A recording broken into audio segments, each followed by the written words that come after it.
I actually think everybody. Well, I would agree. I don't think anybody's They're overwhelming. dominated.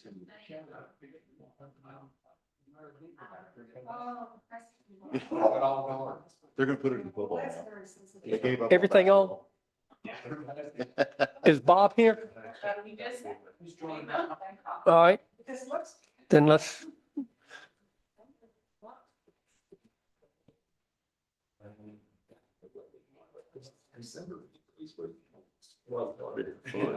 And like we look at Buzz's outfit and we kind of make comments and then we go home.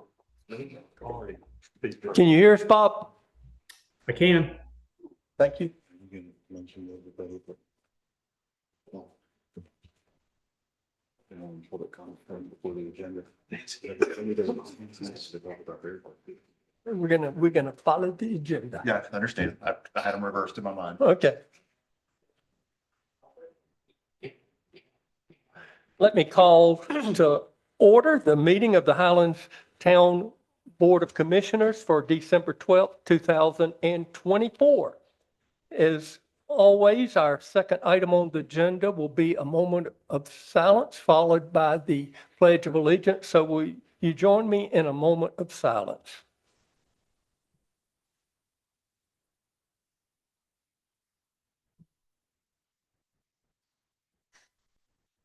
Thank you. Now if we'll all stand for the pledge.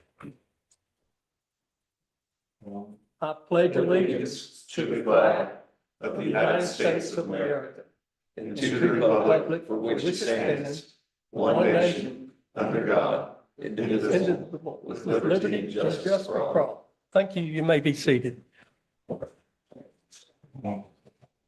Our third item on the agenda will be a statement of conflict of interest. I will just call to the attention of the board that if anyone has a conflict of interest in any business that we will be dealing with tonight, they of course should always declare that conflict. The next item will be public comment period. So I will open up the floor. If people would like to come and make a public comment, please state your name for the record. And we'd appreciate you holding your comments to around 3 minutes. So I'm going to make the first, to open it up for public comment.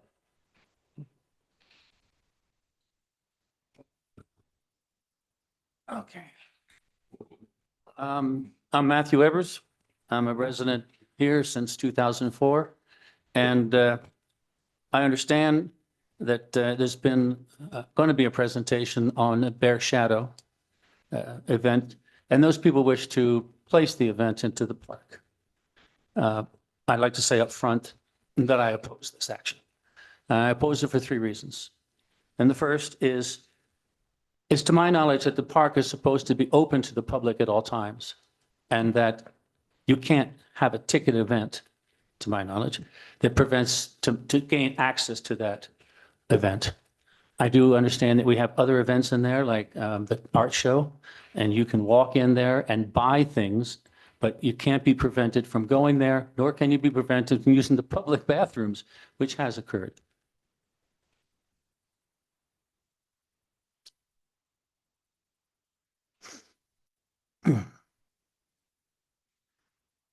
Secondly, I went to Bear Shadow last couple of years, and last year the size of the crowd was extreme. It was very, very large.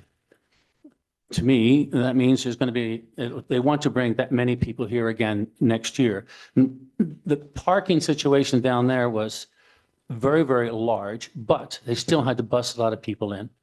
I presume that if they make a presentation, they're going to give some sort of plan for busing people to and from the event. I would say that even with that, the parking for an event like that will choke the streets of every street of this town. For that reason alone, I think the businesses wouldn't like it. And third, I don't think this town wants to become like a pigeon forge. And what I mean by that is it's loud, a lot of music, and disturbing the peace. I understand and appreciate and want to attend those events in the square where it has the small bands playing. I think it's low volume and it's a very nice thing for the people to have. I also love to attend the concerts in the park because it's a lot of fun and you can come in and you may bring your own wine and have a nice time. However, all that being said, I don't think this town is ready to have their ears bleed when these people play the very, shall we say, amplified sound that they're going to play. So for that reason, I wish to enter my voice to say I totally and completely object to allowing them to use the park. And I know most of you people on the board, I'd be surprised if you are in favor of that either. Thank you for the time. Thank you. Thanks, man. Would anyone else? Lila?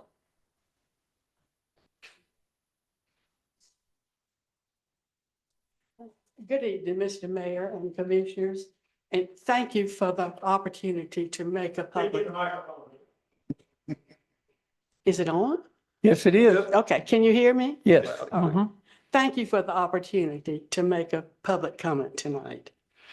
As a longtime resident of Highlands, a member of Highlands Neighborhood Coalition, and most important tonight, the original Founders Park Coalition, I strongly protest the continued use, and I might add, overuse of our town's park for private, especially ticketed events such as the proposed Bear Shadow Festival. Many citizens of this town donated their money, their time, and energy to purchase the property that is now Founders Park, and to planning and working together to see it to fruition. The intent of those efforts was to provide a central town park or green space where all could gather simply to be outside or to attend and participate in recreational community events inclusive of all, certainly without having to purchase a ticket.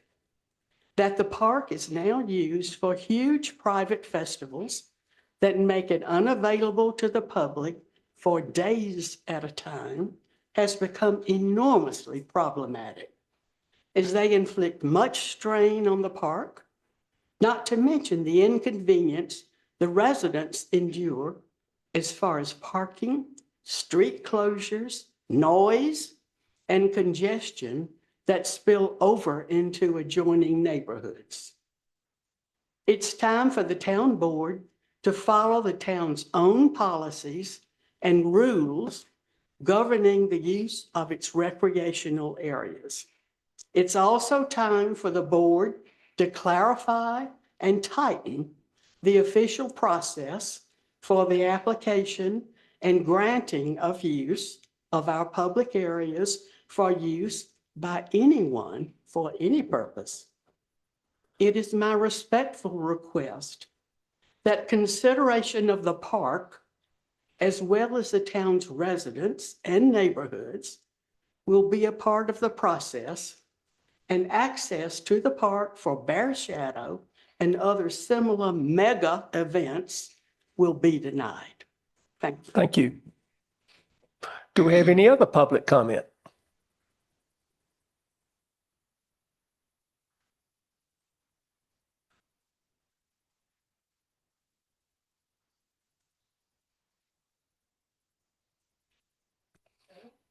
Alice Nelson. And does that thing go down? It's good. Okay. I'm glad to see I have some company saying the same thing because I was very nervous. In the first Would place, you mind moving the mic closer? in the first Thank you. place,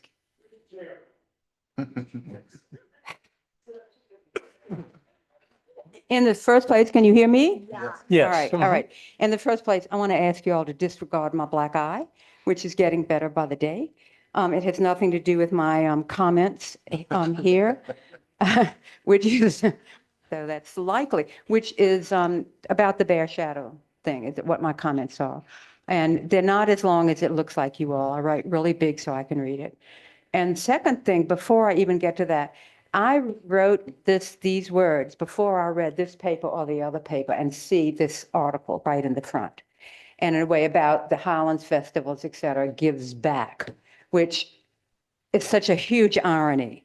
This submitted thing, whoever I can guess who might have submitted it, I don't know. But on the night that you all are considering this, I think it's very ironical. Okay. So you all will remember that they didn't want it in Horse Cove a few years ago.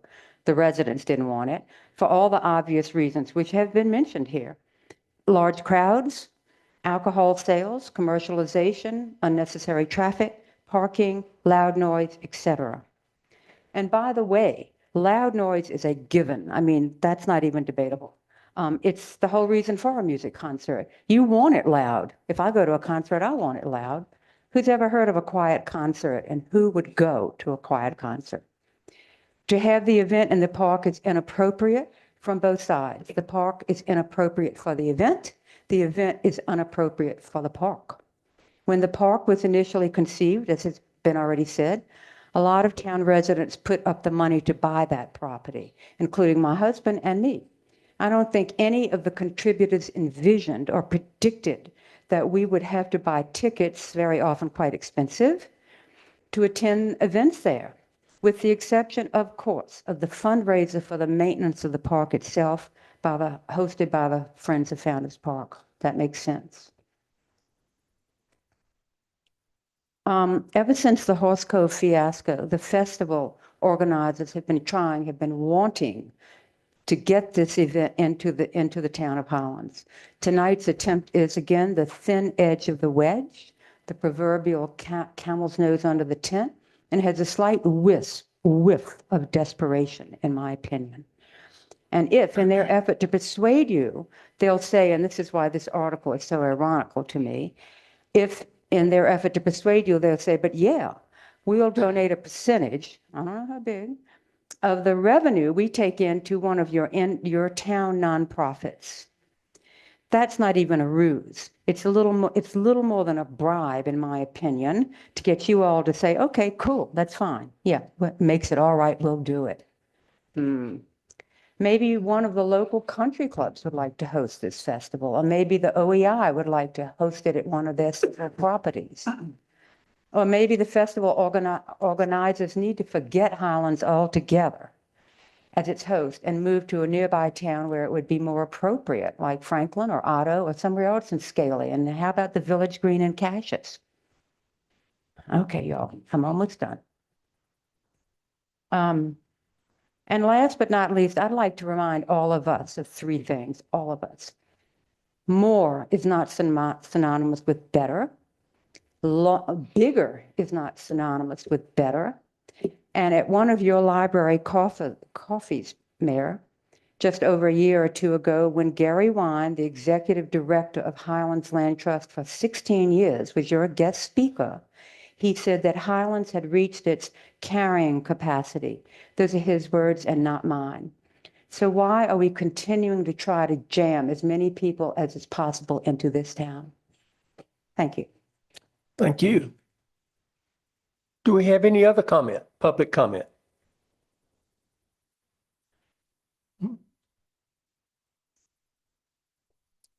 Heather Lowe Prine. I guess none of you are surprised that I'm here because I think you know my view. The people that spoke before me have really conveyed many things that I was going to already address. And I would just like to confer that I also feel that this is not an appropriate venue for this particular event. So I just wanted to weigh in on that. And I also appreciated very much people speaking up that we are saturated. We are a saturated town. And we really are at the point, again, of having to contain who and where and what we have in our town. So please be mindful of all of this. You are at the helm and only you can help protect us. And I ask you to do that because truly, truly, truly, we simply can't accommodate bigger and more events. We have a lot of people. They're spending a lot of money here. long ago in 1985 when we came up, not so much, but we can't keep saying we need to accommodate outsiders. We really need to start focusing on the town and the town people. So again, I'm just weighing in that I just do not recommend that you have the festival in town. Thank you. Thank you. Do we have any more public comment?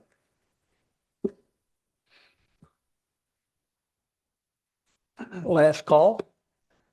Seeing no more comment, I will now close the public comment period and move to review and approve the agenda. And I'm going to ask Josh Ward to read a statement that he received late this afternoon concerning the proposed agenda. And Mr. Mayor, received this email this afternoon from David Bach from Highlands Festivals, Inc. He has requested that the Bear Shadow agenda item be removed from tonight's meeting to seek additional feedback from the community and further collaborate with all stakeholders. Okay. With that statement, I think we have options here. Hearing the public comment, I do think there's a lot of concern about how we are using the park, the policies that are in place, and how we administer those policies, ticketed events, et cetera. I don't know if the board would want to change that agenda item to where we have a discussion of those policies tonight, or should we postpone that discussion and have it at a workshop meeting at the beginning of the year or whatever. So I'm seeking advice from the board, whether we should just simply strike this this item on the agenda or have a discussion or whatever. Mr. Mayor, a couple of years ago, and I don't know exactly remember when it was, but we had a discussion that involved, I think it even involved members of the Park Coalition and others, and we came up with a fair amount of rules and requirements for what it would take to be able to rent the park, I guess, or hold events there. And if I recall, I just wanted, I guess I'm asking, I asked Josh earlier, do we have that doc? Is there a document like in existence? I guess that might be a Lester question. We just had a discussion and for 2 or 3 years we discussed, we just did not want the park to become an event venue. It wasn't Sure. part of the park, we wanted it to the park. But there is the thing with no ticketed events. Yeah. And why not And let me weigh in. I remember I just became mayor and park opened, and there was a lot of discussion and back and forth about, what the policies should be. And to be quite frank, I think it's just been kind of an evolving policy that we had for many years about the idea that it wouldn't be ticketed events because we'd be opening Pandora's box to promoters wanting to do this all the time. But we just had this kind of I think, an evolutionary process to where that became the policy.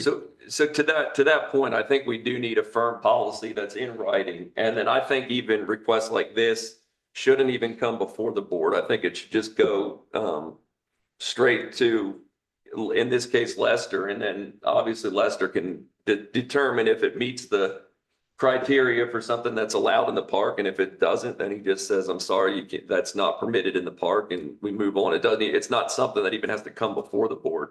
Okay. But I do think it'd be worthwhile having on a work session. I don't think tonight's the right night to discuss that, rather than having just an open conversation with no action necessarily. Because I think we need to get input from Lester and everybody else prior to having a discussion. Otherwise, we're just kind of throwing darts at the wall.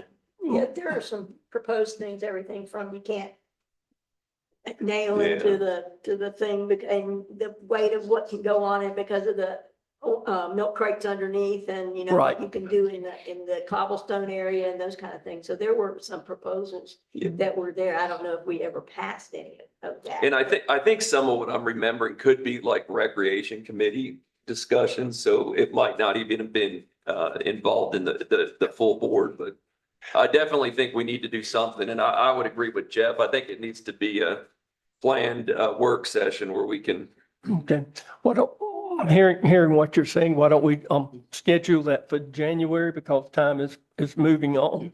And maybe Josh, you could work with Lester and his staff and go back and research what transpired and then identify a draft of the policies that we've been following informally over the years. Okay. Just a minute. It's my understanding there was a policy, and Lester knows it there, that was adopted. Well, we'll go back and research that. We'll go back and research. We'll have to go back and look at our minutes and so forth. Ask Lester about that. Yeah, Well, we will, Lila, we will. But we can't resolve this at this meeting, but we'll go back and do a research of the past meetings, what was adopted, if anything, and then go from there. Well, the other reason to not do it tonight is then we can advertise it and anybody else who would like to come and weigh in on it, Okay. including the Founders Park group. Yep. We'll have an opportunity to say something. It's not just our decision, it's Right. the town decision. Okay.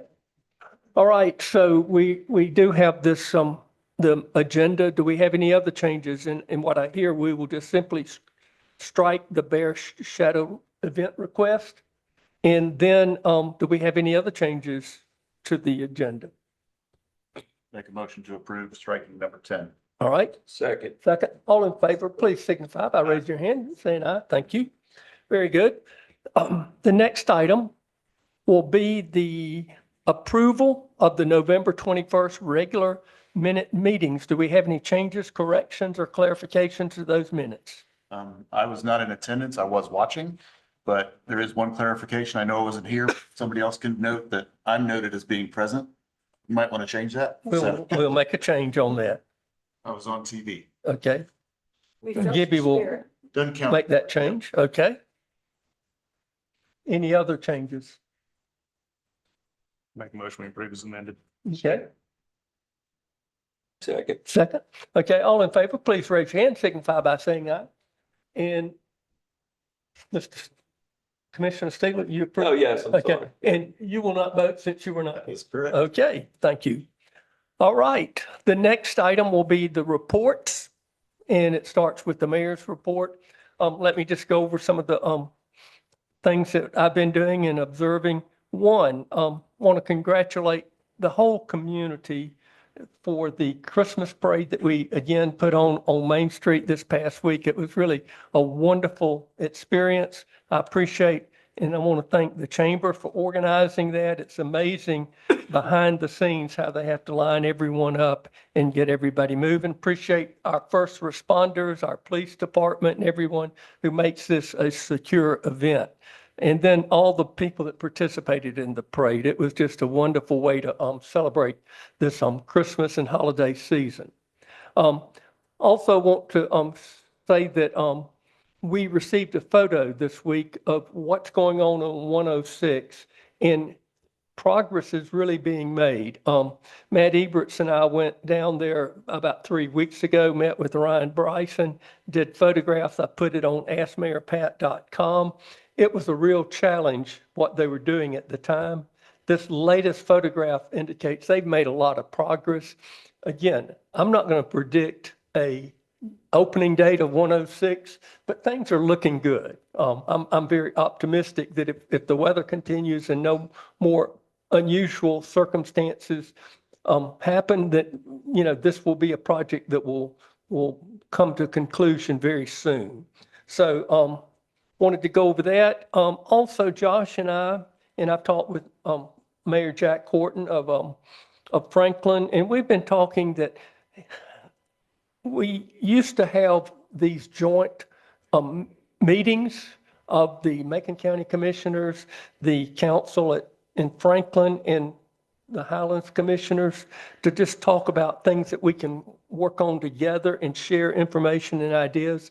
Especially with COVID, we kind of lost stride on that and have not been having those meetings. And Josh Ward consulted with all the different groups in the past week or so, and we've got a schedule for having in hosting that meeting here in Highlands in February. And I think it's very important that we start resuming those meetings where we can talk and communicate about things. I know one thing that is very topical now, and people are talking about it, is the Macon County Housing Study. I've talked with Jack Horton about what he thinks can be done in his community, and we've exchanged ideas. And I think that, you know, those kind of things are topics that all the commissioners and boards should be sitting down and talking about. So I look forward to having that joint meeting here in February in Highlands. And then I wanted to say this. I ride around every day in the morning looking at what's going on in town. And this past week, I noticed that we had a lot of flashing blue lights around 8:30. And the reason is we are now beginning to up our enforcement of speed limits. People have been very concerned about that. I had a talk with the chief and she said, yes, indeed, we are enforcing the speed limits. She has been able to send officers to radar school to where every shift now, every shift of the police, there is one officer on that shift that can operate radar, and they are operating radar. And they're not stopping people because they're going 5 miles over the speed limit. They're stopping people, for example, between First and Second or Third Street, when people come flying up in a 20-mile-an-hour zone approaching the town, and they're hitting 45 or 50, and that triggers the radar. So I'll tell you where they are posted. They're posted there. They're posted over by Lake Sequoia coming on 64. They're posted on 106. They're posted possibly on Chestnut, 64 North, Bowery. They will be running radar, and we're not trying to give people tickets. We're trying to make them aware you need to slow down in this community. We've got too many people just flying around as if they're on 285 in Atlanta. So, Chief, I don't think I missed anything, but this has been a topic of discussion, and I appreciate getting those officers trained to where we can actually use the radar system that we have. So that's my report. So now I'll turn it over to the updates and reports of any commissioner. Go ahead, Jim. One thing only, and maybe I'm going to take this off of Josh's list. I don't know if he was, but we were at, I was able to attend an employee, a Town of Highlands appreciation lunch that Old Edwards put on for all of the town employees. I had at least 3 of them after or since then tell me that they look forward to that absolutely every year. It's very nice they do that. That's a big deal up at the Spring House, feeding everybody very, very well. It's not cold cuts and a slab of bread. It's a heck of a meal. So I just wanted to thank them and also thank our employees. It was well deserved. So. Then I've got 2 things. One is the playground. We surpassed $1 million this past week. And then the second thing was yesterday, what's our group? We're the liaison for the business and governmental. The business relations. Anyway, so we met on Tuesday or Wednesday, and I get the mayor, the subject of housing came up, and some of the folks on there had some specific ideas. So what I had sort of asked them to do, and I'm just kind of, this thing can evolve, but I said, if, get all that in, in one, whether it's a document or just one, mass thought, and then we could I'd get with you and we could either have like a planning session, or if it was something you'd want to do at the retreat or something like that. So that's just something we can talk about as time goes on. Well, and let me follow up. The housing study was very thorough, and I hope that all stakeholders will, respond and participate. Oh, and I will say this, some people think that I'm against it because I'll say, no, we can't do this because, But, you know, we have to be realistic about what are our options, what's possible and what's not. But thank y'all for doing that. And I look forward to getting with you and maybe Jeff and talking about those ideas and how we can address them. Okay. Our next update, anyone else? Our next update will be our town manager, Josh Ward. The Chowan Drive road repairs are nearing the end. I think they have paving is all that's left, so hopefully Chowan would be opened up pretty soon after the water line busted and washed out the road. Also, the Gorge Road state law that Carl Gillespie had pushed through the legislature became in effect December 1st. So the Highlands Police Department has been working with the Highway Patrol to see how they're going to be enforcing that additional fine that was within the state law. So hopefully pretty soon, any semi trucks coming up the Gorge Road that exceed the limit will be hit with a heavier fine. So again, thanks to Representative Gillespie for pushing that through. Also, we've asked for some additional signage at the bottom of the mountain as well. So we'll see how that goes. The ABC store, have been working on a remodel there, the old fire department. They're very close. It'll probably be sometime in January before they open. So that's going well. Also, Town Hall will be closed on the 24th and 25th for Christmas, as well as January 1st for the new year. Sanitation will operate those days except for Christmas Day. Okay, thank you, Josh. All right, our next item would be the consent agenda. Do we have any questions concerning the consent agenda? Make a motion to approve it as presented. Second. Okay, all in favor, please signify by raising your hand and saying aye. Aye. Thank you. The next item would be the Chamber of Commerce building lease. And we do have some changes on and updates on that tonight. But the first thing I'd like to do is call on Bob. We asked Bob to send a draft of the lease over to the chamber. It's my understanding they came back with some requested changes. So Bob, would you just give us an update on the lease and where we are? Sure thing. So the lease that I drafted was virtually identical to the leases that we've had previously. Obviously, I changed dates at the request of the mayor and the manager. It was converted from the last lease from a 1-year lease to a 10-year lease. You may recall that there was a provision in the lease that obligated the parties to negotiate in good faith on a renewal.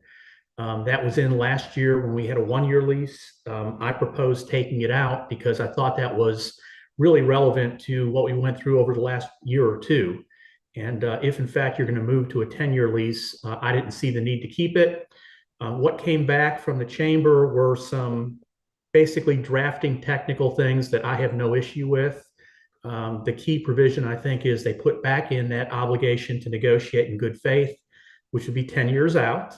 And it does not obligate either party to actually enter into another lease. It's just a provision that says the parties, as the lease approaches expiration, the parties will sit down and see if it makes sense to negotiate a new lease. So other than that, I really don't have issues with any of the provisions that came from the chamber. I think there was a slight, I don't have it right in front of me. I think there was a slight change maybe in some dates or timing. I may be wrong about that, but I have no issues with the lease as revised and proposed by the chamber. I think the big issue for you all is it's a 10-year lease. And there are limited reasons, the same reasons as previous leases for terminating. But I would view this as essentially, if you want to do this, you're agreeing to lock it in for 10 years. Okay, thank you, Bob. That was one part of the puzzle that from our last meeting, we were going to get with the chamber and have them look at the draft and give us feedback, which has been done and Bob approves it. Late this afternoon, I got an email, or in the middle of the afternoon, from Kay McCann. She is not here tonight and can't be here. And also the agreement that was connected to the approval of the lease with Mr.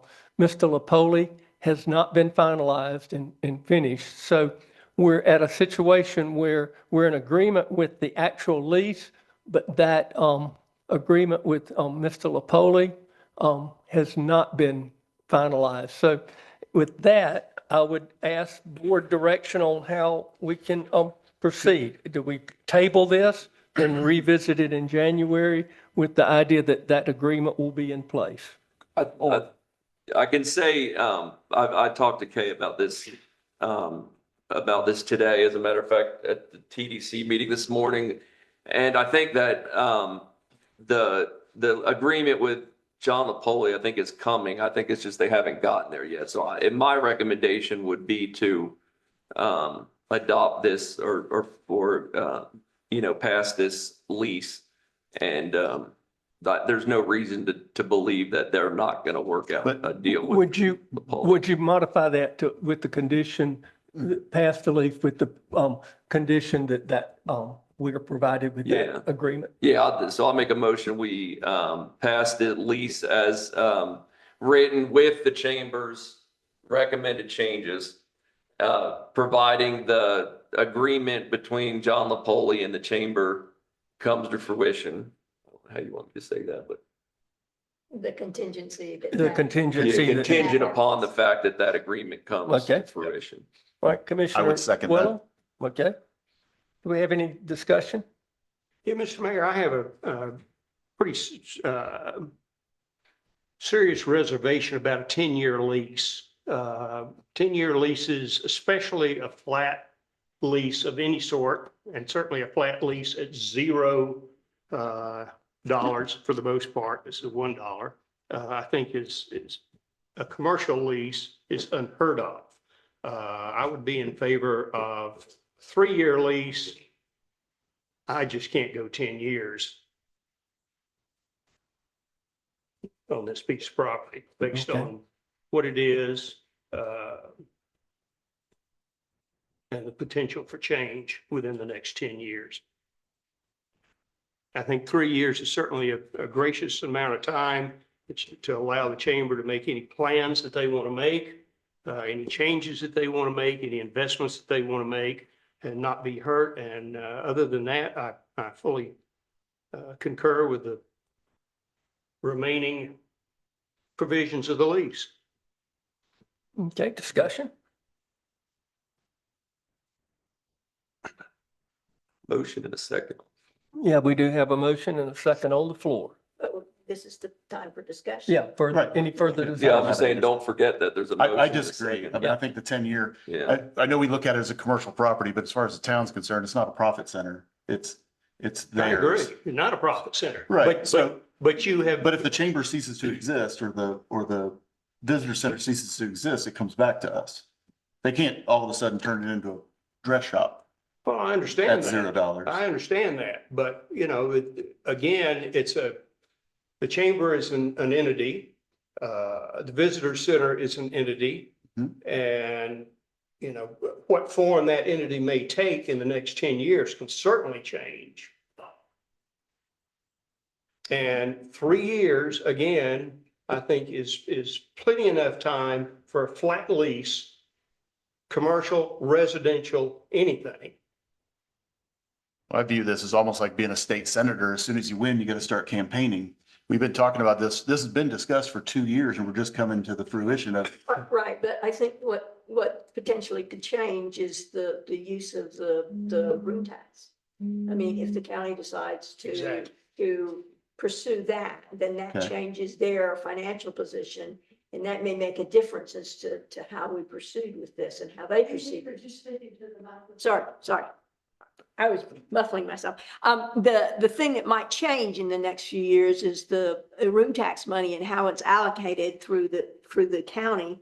There is certainly a movement, not just from us, but from other folks in the county, to change the way that is allocated and what the enabling legislation says, to update it into something in a more modern form than it was when it was first done. And that would change what the visitor center, the chamber and everything else is. And so 3 years, 5 years, 10 years may be way long for that to not impact what's going on there.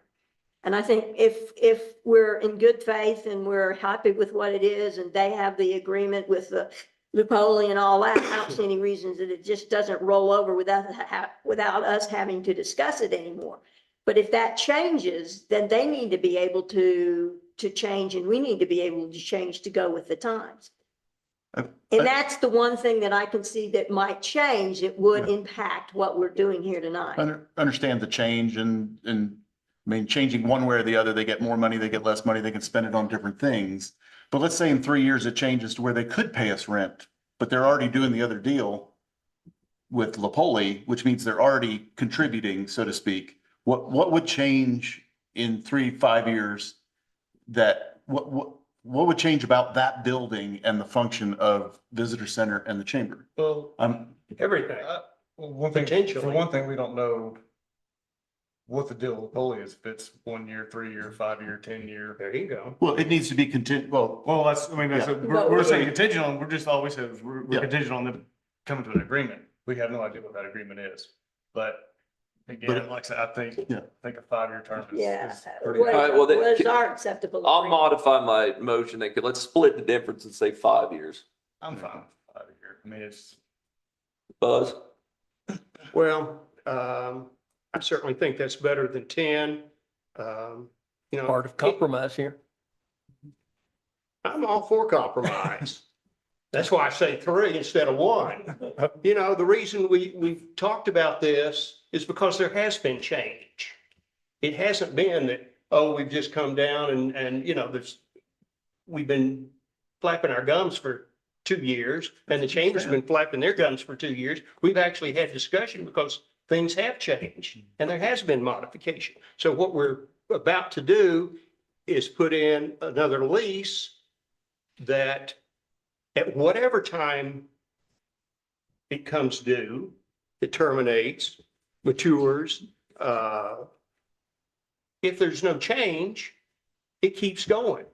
If there is change, there's 3 years or 5 years right, to see that coming, to anticipate it and to talk about it. right. But other than the amount of money that they get now versus what they used to get, what has changed during that period? It's the money. And that's it's a legitimate question. I'm not Well, making fun of it. I'm just, is it the amount of money they've gotten is what's changed in 10 years? Well, I think and the cost of the bathrooms. Well, I understand Yeah. that part, but that is gonna be And that's resolved. why, you know, No, I that may understand what- change again and they're gonna have to. 10 years ago, did those bathrooms exist? and I Or think is Let me- 5 years good, and then like I say, it gives them time with John, because their deal with his might change. He might have a different perspective on it in 5 years. he may I have would sold say out. this. It may have Yeah. and stuff, so. And let me say this, 5 years, I'm a compromise guy. I know with Duke Energy, we entered a 20-year contract. We'll never do that again. Exactly. That's kind of long. 3 to me is kind of short. I can see how things change, so, I can go with 5.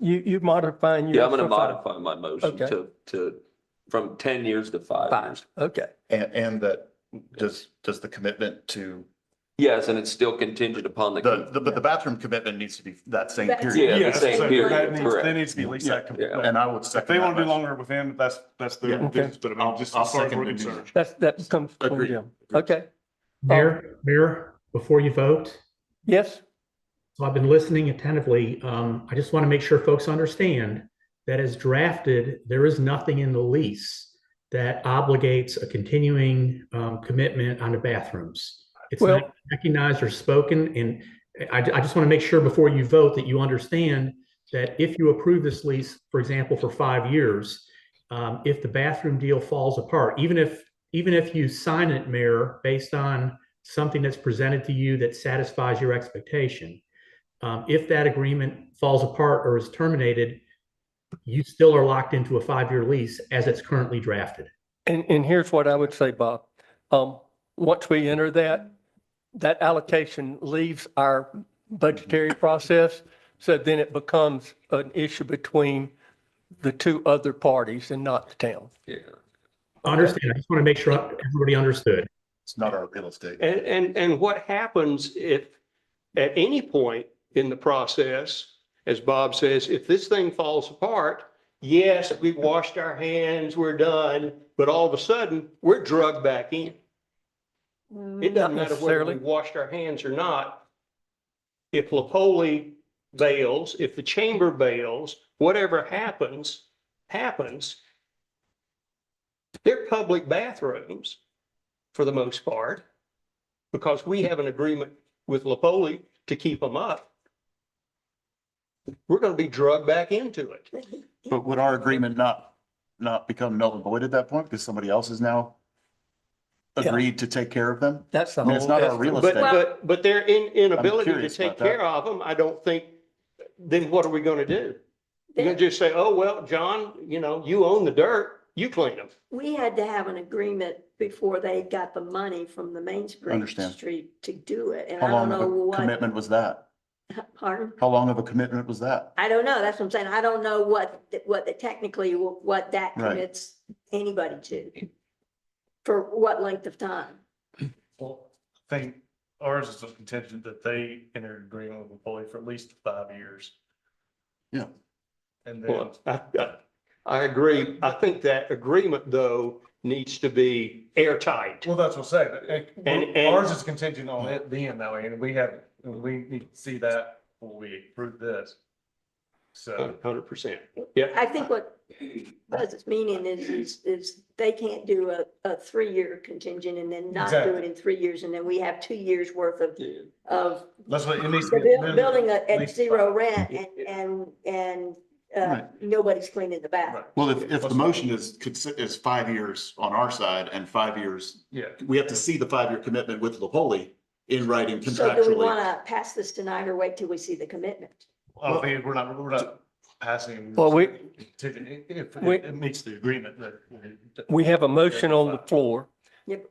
And the understanding was within that motion that this would be contingent upon the agreement between the chamber. And I should say it's Proceed. contingent upon a 5-year agreement with, Yes. right? The same That's what you're, period. Okay, Well- and that would work. Yeah. Otherwise, contingent, yeah. they Yeah, had it an could be agreement. easier. We didn't I say guess- anything about what the contingency had to say. Yeah. And I can't speak, Met our I- 5 years. I think it needs to be contingent on our approval. well, Oh, otherwise, we've got somebody that's getting us into hot water, well, potentially, do legally. we want to get into reviewing contractual relationships with two unrelated parties? Well, that's why I'm saying just put off the vote till January. Let them work out the thing. If they've worked it But out for a could- 5-year period, then Understand. we'll give you a 5-year lease. Understand, can we also, I mean, can we also not make, based on the motion and the second, that once our administration sees and understands that we have an equal 5-year, that they can sign the document to where we could approve it conditional. That's how it was worded. Yeah. So we could approve it tonight based on Josh and Bob looking at it and saying, it's 5 years, it's It good. meets what our criteria are. Yeah, I don't think, I mean, personally, I think if we pass it tonight, we don't have to review that again and theirs again. We're giving Josh and Bob the permission and the approval to do a 5-year commitment contingent on their 5-year, to Bob's satisfaction, contractual relationship between John Lapoli and the chamber. Mayor? But the way you're thinking about it is that the chamber and John Lapoli, it's just going to be kumbaya. And what could happen is, who knows?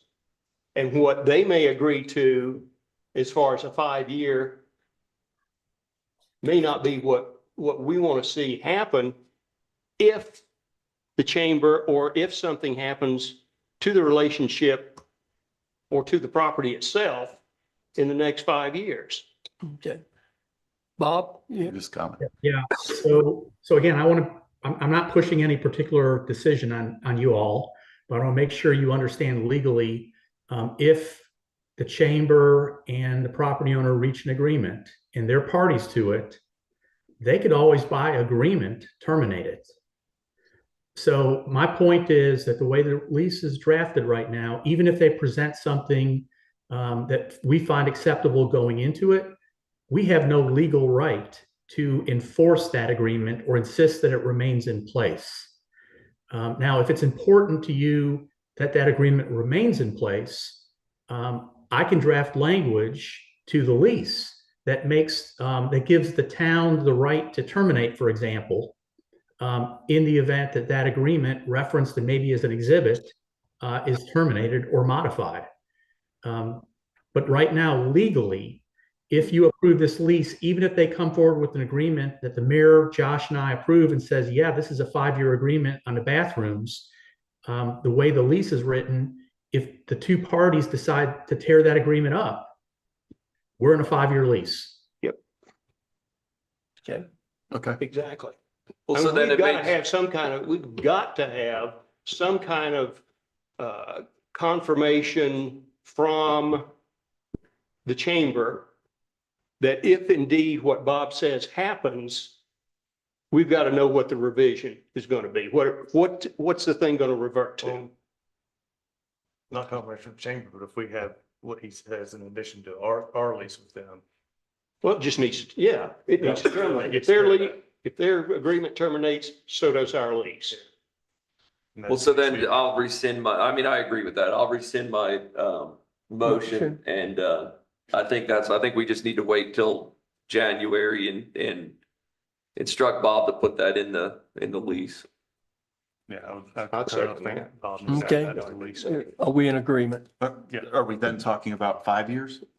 Is that? Yeah, it's still consensus? 5 years, still Okay, 5 I'm years. just asking. If it's in there, well, things can change. Okay.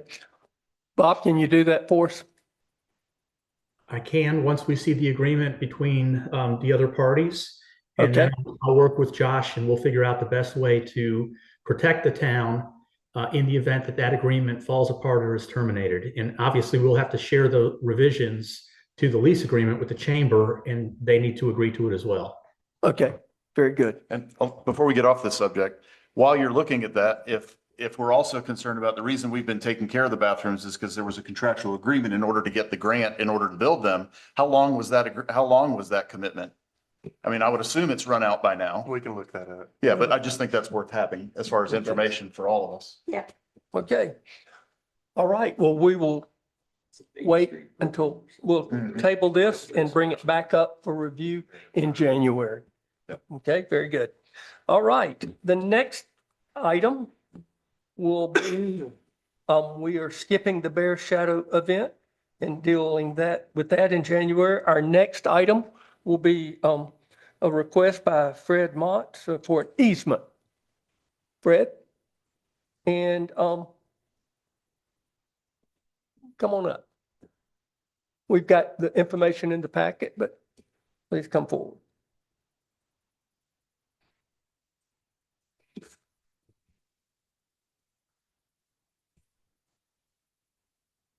Okay, I'm requesting an easement to, for a driveway off of the town's road on top of Big Bear Pen, so that I can build a house on my property. My property is contiguous with the town property on the top of Big Bear Pen.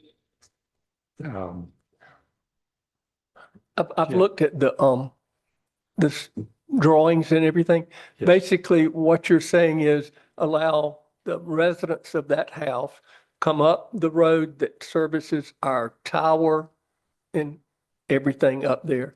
Right. And it would be a simple matter of you having a driveway that comes up to that point, That's correct. and people could use that as a private drive. Yeah. Mhm. Are you subdividing your lot? I intend to subdivide it and give it to my daughter and her husband. They teach at Raven Gap and they just moved here. And so they want to build a small cottage there. All the teachers can afford.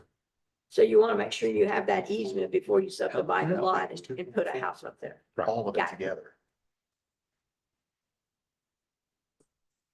So, just so I understand, according to tax records, is the lot that it accesses the 2.4, and that doesn't include the other two lots where your house is and the adjoining lot? Yeah, the 2.4, that's the whole, That's everything. and the house we intend to build for our daughter would be on 3/4 of an acre. Right, the minimum lot size.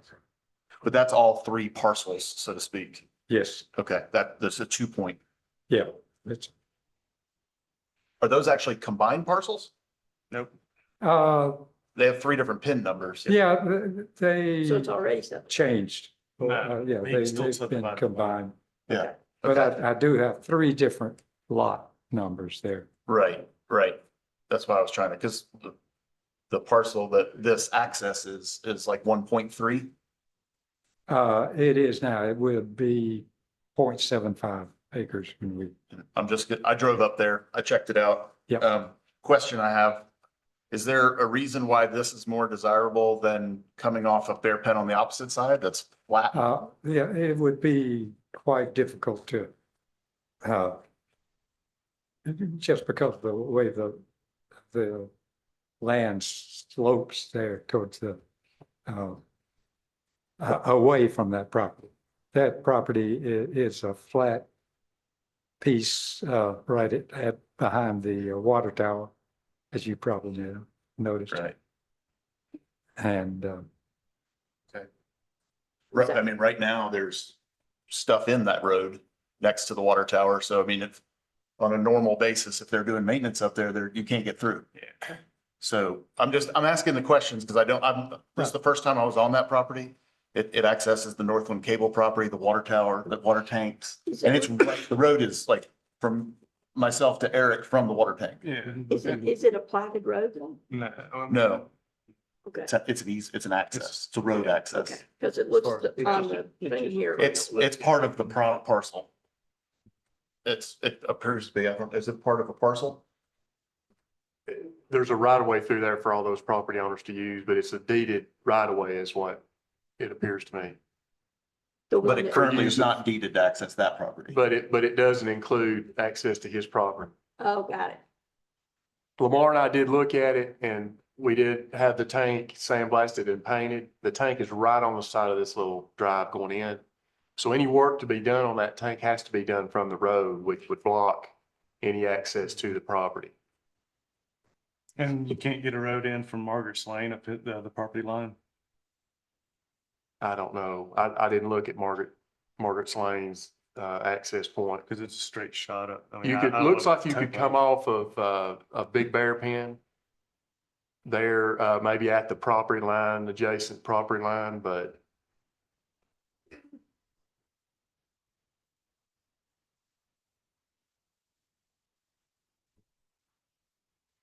If everybody here hasn't been there, it's very It's worthwhile tiny. going to see it. Yeah, it's kind of a. Tighter to Dick's hat band. Yeah, it's. Yeah, I mean, if the road going into the water tank's nice, it's paved, it's nice. Yeah. We did that about. But I mean, we a year or gotta two have. ago. it's gotta But like be- you said, when they did all the work on the tower for days on end, that whole road was blocked, so there wouldn't have been access. So I don't know how they would, otherwise, if they do anything like that, they can't get onto the Northland Cable property. Which, as you can see, it's right there, so. I don't want to delay things, but I think if you haven't seen it, it's worth looking at before you make a decision. Yeah, I was just trying to remember. I mean, looks like his property line access up from Margaret's is a straight shot too. I just don't know what the topography there. I can't remember. I haven't been up Margaret's in a while, so I didn't go up that way, I came in the other it's side. been, yeah. Yeah, because there was access, remember, there was something access from the other end to get to the town property on from the other side. Wasn't there? yeah, there was, We abandoned that. Yeah. there was an easement, Crest Drive, I think it was abandoned. Oh, it abandoned it. After we Right. purchased the property, I think Right. that Mr. Mott's, as well as about 3 other property owners or 4, wanted to close off the right of way, and the town was involved in that, and they did close it off. yeah. I don't think this lot, looking at the aerial, you couldn't get there from Martha's Lane. I don't think so. I don't think so either. your lot, Fred, that fronts on, or corners on Big Bear Pen and Martha's Lane, what's your future thoughts on that? The Margaret's Lane, that's below our house. Our house is closer to the water tower than that. Right, right. I don't understand. No, the lot, not the lot that your house is on, well, let me back up here. have not. Yeah, I need to find out there. Yeah. The vacant lot What material there's? fronting on It's getting moved. Yeah. Big Bear Pen It's not gonna and Martha's Lane. Yeah. Kind of a, not as It's just much it was as there. of a triangle lot as what you've got. It's a trapezoid type lot Yeah. fronting on. Yeah, it's a really a fairly small portion of the property is on Margaret's Same as the Lane, house. and then there's another house that fronts on Margaret's Lane that's The Mason, contiguous to our property. Mason, is that Mhm. the one you're referring to? Mason. Tollison and Smith house. It's 41 Margaret's Lane is the number.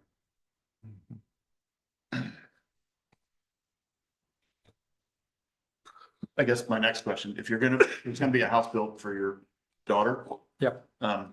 Are you planning on building it as a secondary structure on your property, or are you gonna subdivide prior to that? Because all of this could be done during that period. That's the reason I'm asking. What I intended to do is to subdivide it, giving them the necessary 3/4 of an acre. Understood. And just for that purpose. Understood.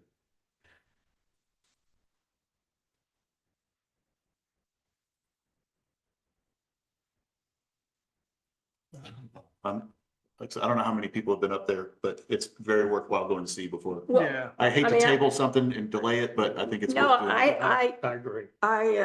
I don't doubt that it's a tight thing, and I think we have to be careful that we don't make it difficult for either anybody who lives there or the town itself to be able to work on the water tower. Well, and as soon as you grant that and you can go back through there, then you can't block it. Mhm. You have to allow that access open. So it's worth looking at. I mean, and Yeah, I've defer- been up there and it's like. that. Yeah, like I said, I was there That's- right before this meeting, right before it got dark, but right before the meeting. So my suggestion is to table it. Let's look at it next month with everybody having visited the actual site, and anybody who wants to go up there, I'll gladly go with them, Okay. one at a time, I I guess. know where it is, I just didn't know. Fred, have you had a survey or you anticipate a survey on how you're going to split this lot up? I had it surveyed some years ago with the idea of building something there. So you've But already that's got a got- survey with the 3/4? It was, I never recorded it, and it's less than 3/4 of an acre, so I'm gonna have it. Yeah, I think that would be resurvey. helpful Uh, to actually see it- Yeah. it- where the property lines are going to be. Yeah, it is, it was surveyed, but I'm gonna have to change it to, as Josh said, I have to have 3/4 of an acre. Right. But like I said, these parcels right now, according to the county, if off of this one, you can't just take off 3/4 and give it, because then the remaining is too small, so it has to be recombined with another one Exactly. in order to be legal. Yeah. So, And that was my question Yeah. on the corner lot. right. So I just think we need to go look at it in person. Yeah. Okay. Is everyone in agreement that we'll table this and revisit it and put it on the Yeah, agenda at just the wish next it meeting? Yeah. Okay. Thank Thank you, Fred. Appreciate it. Sorry you had to wait. All right, our next item will be planning matters. Michael Mathis, Winship Partners.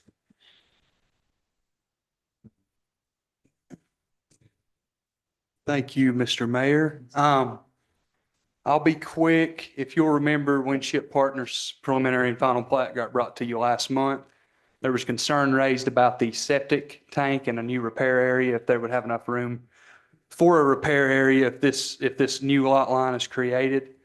So what we had done, and I've got it all in the memo there. If you want to read along with it, I'm just going to walk you through. So I'd met with the county inspector from the health department, Chaz Allen up there. And the first thing we did, and the property line was still marked out correctly, so we could clearly see where everything was, or the proposed property line. So I met with Chaz Allen up there, and the first thing we did was locate the septic tank for the 1.57 acre piece for that house. It's actually about 13 feet away from the corner of the house. It's actually on that lot. So we did confirm that the septic for it is on the lot. Now, he believes the drain field runs onto the 3.85 acre piece, but he can't be sure until that's located. So what he has suggested is they get someone to locate that existing drain field. If it runs on the 3.85 acre piece, they need to get an easement put on there for that existing drain field. And then if Gibby's actually got it up here, it's probably easier to show. There's an area right here that once they locate this drain field, if it does indeed run up here, that they'll get that easement, and then the county can put up something or give us something in writing that this area right here would work for the new repair area for that lot. So I guess we've got two options at this point. If y'all want to wait until all that's done, we can bring it back at that point and do this again. Or if you want to do like that other one or the other plat that we had for Bill Futurals, and you just want to go ahead and approve it contingent upon then the county approving that repair area and also the stream being located on the plat where that spring head is shown. We can do that as well. I would wait until we actually know where the drain field is, because if it's in the 3.85 acres, you have to come back and have another easement done, which we'd have to go back again. So, I mean, until we know exactly where the actual drain field is, I think we're just kind of wasting time. Yeah, I agree with Eric. Now, I do want to ask this question because it was determined that the property was deeded prior to 84. And I heard that whole discussion last month. And I understand it's smart to keep enough land for a repair area for property deeded in 83 or prior, but it's not legally required. So I know it was discussed that it's smart to do. I 100% agree. But this is going to be a new deed for the 3.8. What is the smaller parcel, 3.85? The smaller parcel is 1.57. No, I mean, the remaining large tract. 3.85 would be the new. So the 3.85, that one is going to be required to have a septic system and a repair area. Yeah. But the current property, I know it was discussed that it needs to have one and we're going to require it, but it's not, we can't require that because it's not legally required if it's deeded prior to 83. And even though you shave off a piece of it, it doesn't change when that one was deeded and won't automatically require that one to have a repair area. Now, it's very smart to do that because it'll cost you $100,000 later to do an engineered system, but that's a mistake others can make. But I'm just saying, I was concerned when we're starting to require something that's not legally requirable by the state. So But it's smart. logically required. Well, it's very smart to do, but nobody can require them to do that. The state even says you don't have to have a repair area. Yeah. So I'm only pointing that out because I want to be careful that we don't require something that's not required by the state. Well, we can require things that are not required by the state. When it comes to environmental health and septic systems. If we require it in our subdivision ordinance. No, I'm going to leave that one to Bob looking that up because I don't know that we can go back and say that all of a sudden every property, even if it was deeded in 1932, can require a repair area. No, we're not, we're doing it if you actually subdivide something that would make a conforming lot suddenly be non-conforming to the environmental regulations. It's not a non-conforming lot. The PIN and the deed stays with that original 1.57 or whatever it is. It doesn't kick it. Now it's 2024 by state law. And that is direct from the health department and the state.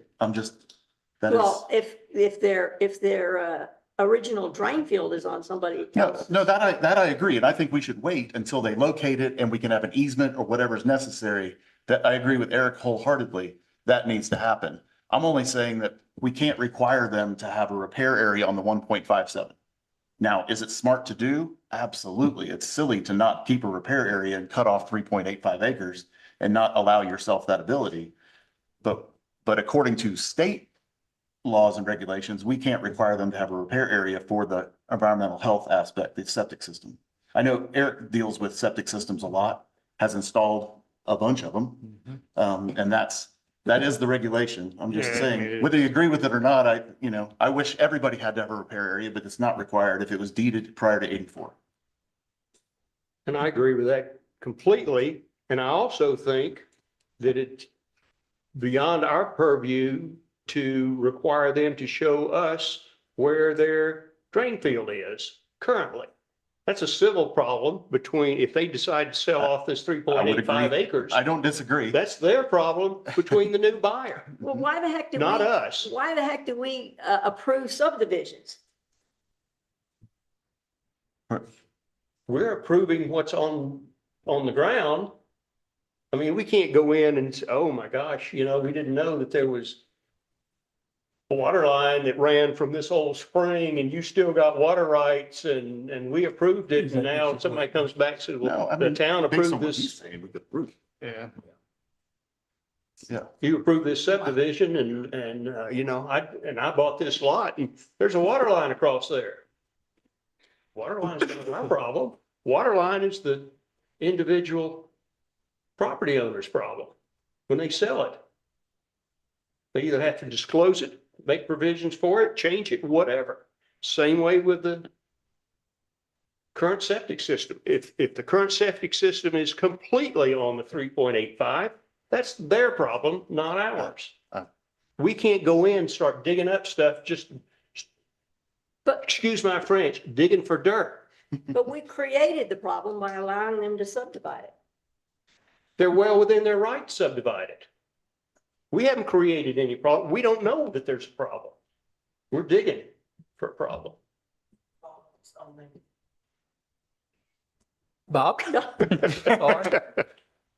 Yeah, so the point about what we're legally able to do and not is very well taken. But also what's very well taken to me anyway is what's the smart thing to do. And I'm not hearing at this point that the property owner is resisting locating the drain field to see whether or not it's all on the property or whether an easement is necessary. And I don't see any legal issue with delaying this for a month to see if that gets worked out.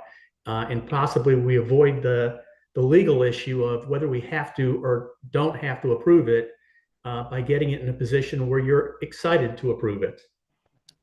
Bob is correct. There's no resistance from the applicant. They're actually trying to find someone right now to locate the existing drain field. I don't know if they'll have it done by next month, but what we can do is I just wanted to give the board an update and then we can bring it back once they've got that existing. Yeah. And if they're not opposed to it. Yeah, they're not. They're doing it and then they're open to getting a letter from the county for the new repair area. So I can bring it back once that's done. I just wanted to give you all an update. Yeah, my whole subject was just the fact that we got to be careful on requiring things that we're not legally allowed to require. So that's the only part I was mentioning. If they're not opposing and they're not really arguing with this and they're willing to do it and put in an easement and we approve that, then great. But I also agree with Buzz that if they were resisting, it'd be their problem, really. So what I'm hearing is we will revisit this in January. Yeah, and there's after more information. Yeah, we can bring it back. The only reason I just wanted to update the board and then I wanted to give the option, if you wanted to go ahead and approve it, say you didn't want to see this again, then you could go ahead and do that and then we would make sure they had all these things done. But yeah, I can bring it back. That's perfectly fine. And I do want to reiterate something. If you do this and you own property and you want to subdivide this, not having a repair area is a terrible, terrible idea. Whether you're legally required to have it or not, I'm just saying you should have one. If you have that much land, keep a little chunk that's good for it. But again, that's not our department. So. Okay. Thank y'all. Thank you. All right. Our next item, financial matters, wastewater treatment, plant sludge acceptance policy and wastewater treatment acceptance agreements. Josh Ward. So if you remember, we discussed accepting sludge from packaged plants from some of the country clubs. 3 of them had submitted letters requesting that we accept the sludge from those packaged plants. Since then, with Bob and I have looked at a policy, taken some of the comments from the board on what needed to be in the policy. First, you'll see the 4 items on that policy that were put together that were mentioned at the meeting. This policy can be added to if you also choose. But before we get into approving any agreements, Bob felt like we definitely need to adopt the policy for this procedure. Are there any questions on 4 criteria for the policy?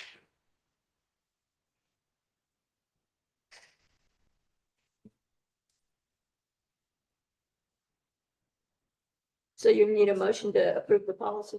Correct. So moved. Second. Any further discussion? Hearing none, all in favor, please signify by raising your hand, saying aye. Thank you. All right, and then we will now go over to the acceptance agreements. So Bob has drafted these agreements with each of the 3 clubs, the Highlands Falls, Colossagia, and Wildcat. And I would recommend approval if no one has any issues with these. Bob, do you want to comment on the agreements and what they say? Yeah, they're pretty simple and straightforward. The key provision is you can get out of it at any time you choose on 30 days notice.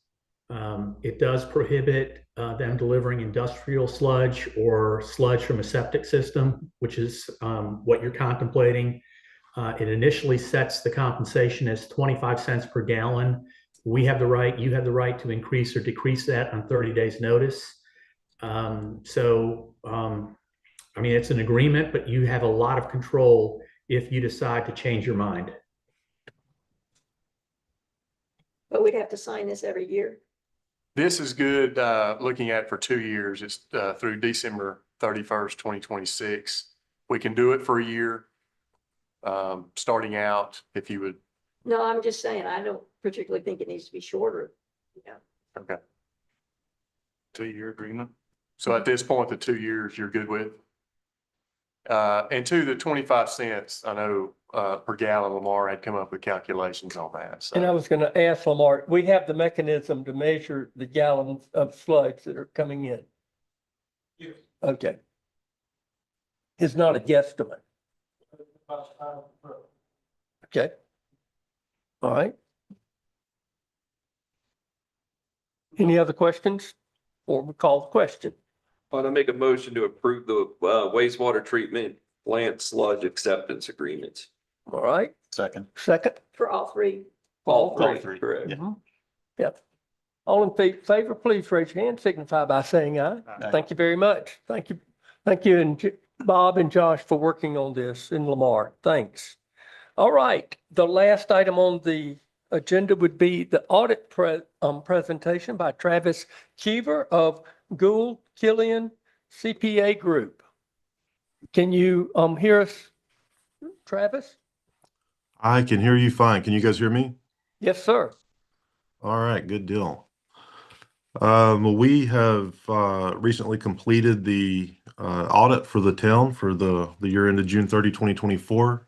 This is the 3rd year that we have served as the auditor for the town. We appreciate being able to continue to provide those services. And if we could go ahead and flip to the next slide on the presentation. So there's kind of a summary of the audit results. We issued an unmodified opinion on the town's financial statements. That means we believe that the financial statements are fairly stated in accordance with generally accepted accounting principles. That's sort of the normal report that you get with every audit, the clean opinions, what everyone wants. We issue a second report on internal control and compliance with state laws and regulations. This one is more specific to governments. It's called a Yellow Book report. Government auditing standards requires it from any entity getting a certain level of federal or state funding. Now, keep in mind, we don't perform a full audit of internal control or a full audit of compliance with the laws and regulations. We review your internal controls to the extent necessary to plan and perform our financial statement audit. In other words, we review the internal controls that are most pertinent to your financial statements. We do this in a number of ways. We test a sample of expenditures to make sure that purchase order policies are followed, that expenditures are approved by authorized individuals, the budgetary authority exists for particular transactions, and that invoices are coded to the correct budget code. We also test a sample of payroll transactions. We make sure that the employees that are getting paid are actually employees of the town, that they're being paid at an approved pay rate, and for the hours they've actually worked.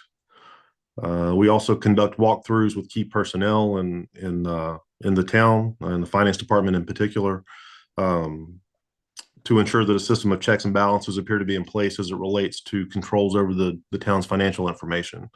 So throughout that process, we noted no material weaknesses in internal control, and we noted no instances of material noncompliance with laws and regulations. So clean audit opinion, no material weaknesses in internal control, and no material noncompliance with state laws and regs. That's as good a report as we can give just from a purely high-level audit result standpoint. And again, special thanks to Rebecca and all the staff in the finance office for helping completing the audit. It's a arduous task every year that gets in the way of their everyday job, and we always appreciate their help in getting it done. So this next slide shows financial performance indicators of concern. The LGC has been doing this for a couple of years now. At the end of every audit, we have to take your financial results and put those into a spreadsheet. The LGC has some metrics built into that spreadsheet. If any of the ratios or calculations that comes out triggers, if it's below a metric that they've put in, it kind of triggers us to have to talk about it. We had a couple of those this year.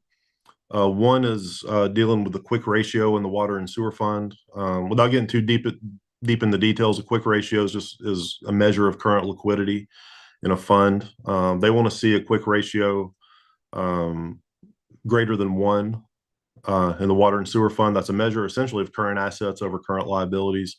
The town's quick ratio in the water fund right now is a negative 0.69. That is almost purely the result of, if you all remember, the town essentially borrowed money from the electric fund to fund some capital improvements during the year. What this metric is saying, and what and why the LGC is interested in it, is they're saying if not for borrowing that money from the electric fund, the water and sewer fund would be facing a little bit of a cash shortage with some of the capital improvements they're trying to make. So from their standpoint, this metric can indicate a need to raise service rates. And what they're going to say is that the rate charged to deliver water services should be sufficient to cover current operating expenses, debt service, and any future capital needs.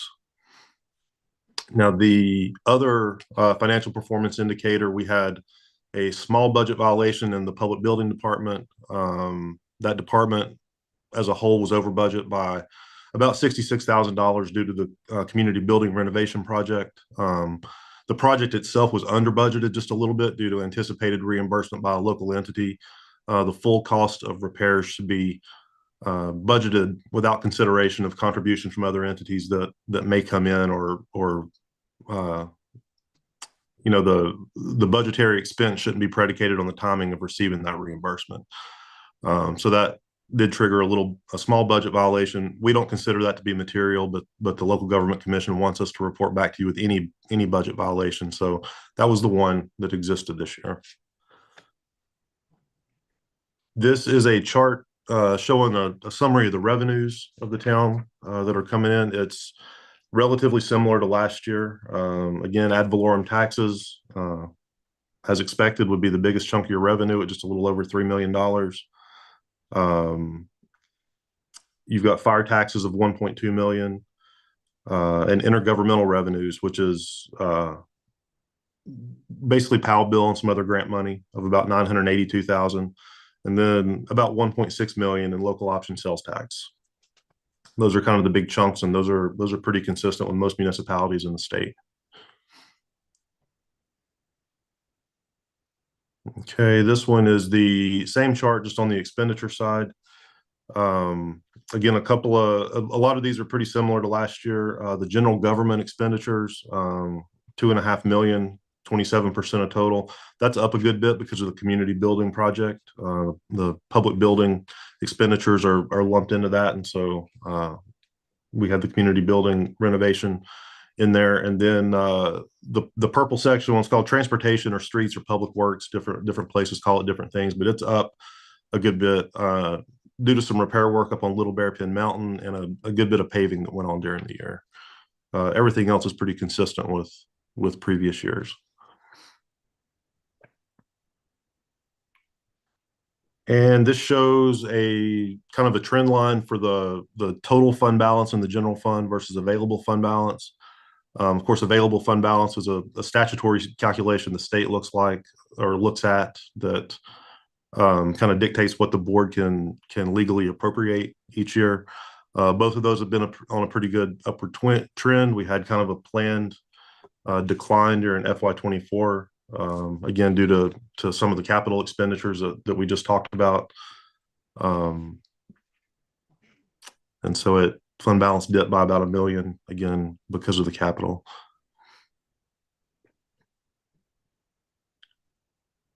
And this next chart, one measure of kind of fiscal health in the general fund that the state likes to look at. They like to compare your available fund balance, again, the amount that the board can legally appropriate compared to current year expenditures.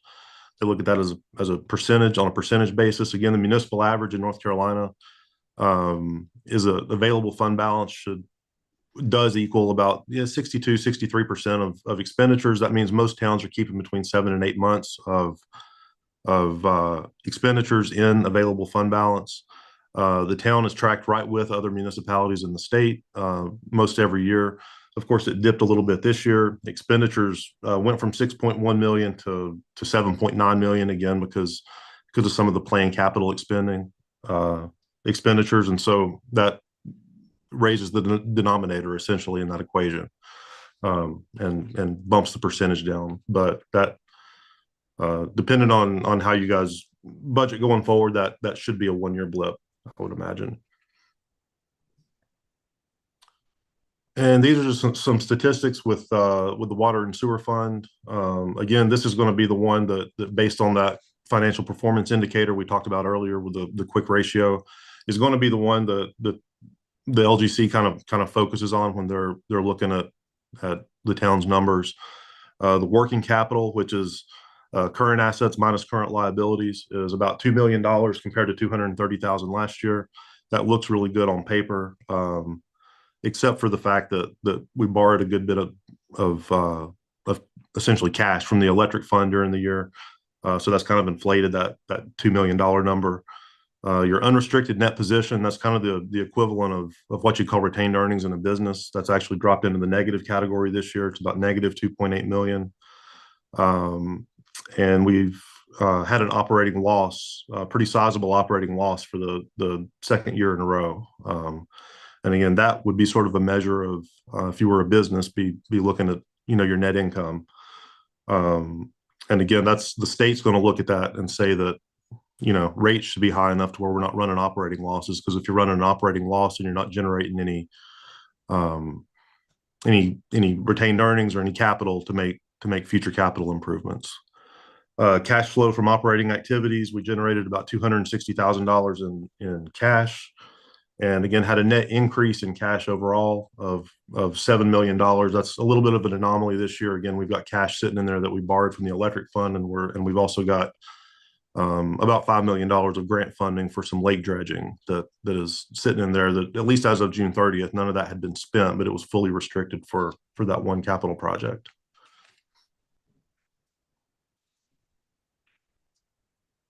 And this next slide is kind of similar data for the electric fund. There's not as much to talk about there. The working capital's down.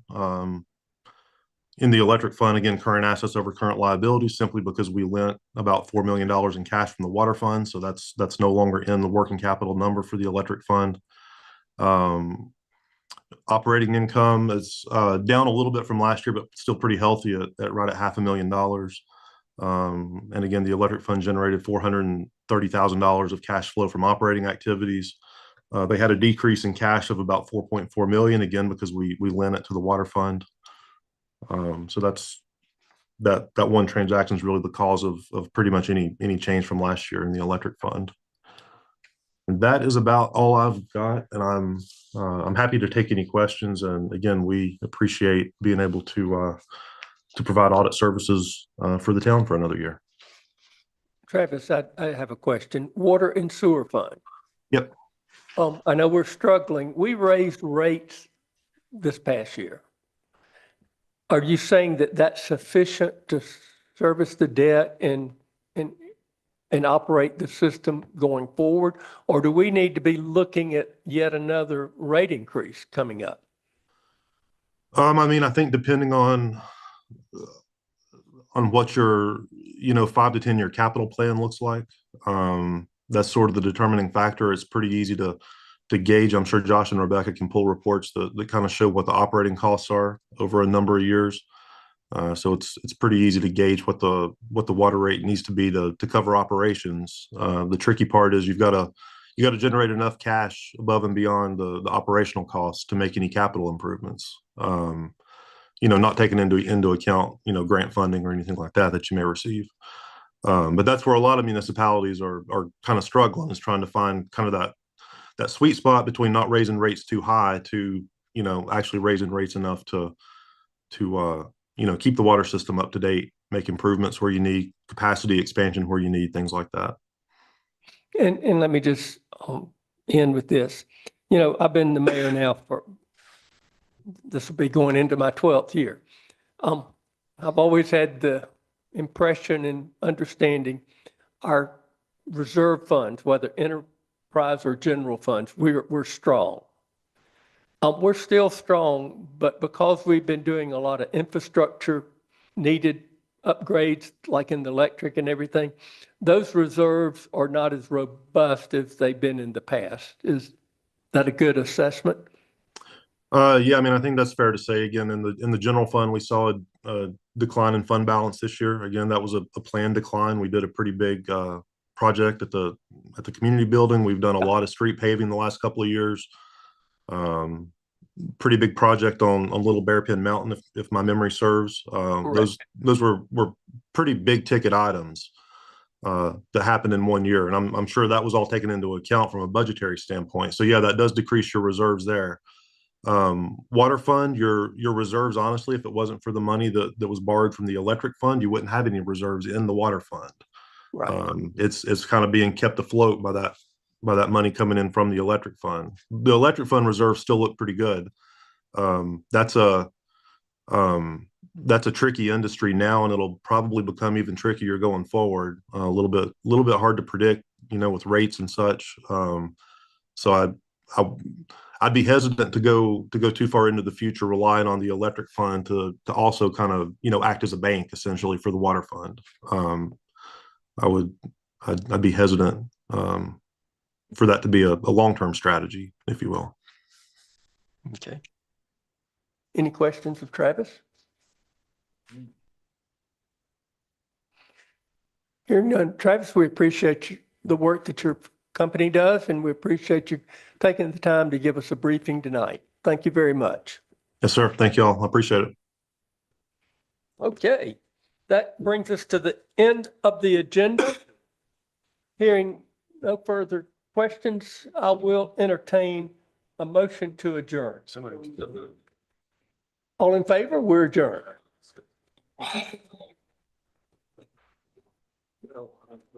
That's why you have it. These are good. God, I the whole bag. I like the.